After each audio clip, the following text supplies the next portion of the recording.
Ces riverains sont prêts à tout pour défendre leur forêt, même à affronter les forces de l'ordre et ces gros bras, sorte de milices bénévoles venus prêter main forte à la police.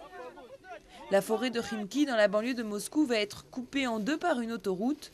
Eux ne sont pas d'accord. Je suis prêt à défendre toutes les forêts. Ce qui se passe maintenant avec la sécheresse, les inondations, tout ça est lié.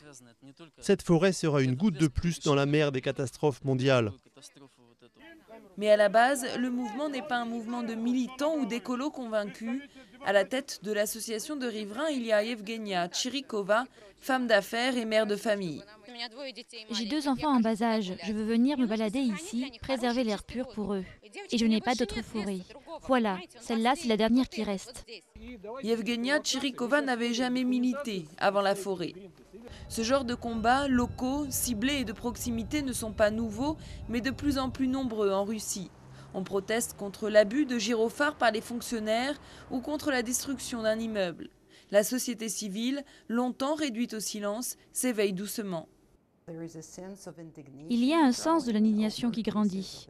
Les gens s'indignent plus de l'injustice, des mauvais comportements, de l'abus d'autorité de la part de représentants russes qui ne sont en plus même pas punis. Retour dans la forêt de Khimki, les riverains ont été rejoints par des militants d'extrême gauche. Car derrière le combat local, il y a aussi un message politique. À partir de problèmes locaux, nous pouvons passer à des exigences plus globales et politiques, c'est-à-dire des exigences de démocratie et de droits de l'homme qui sont sérieusement violées en Russie. Pour le moment, les autorités tentent de limiter ces mouvements mais restent prudentes.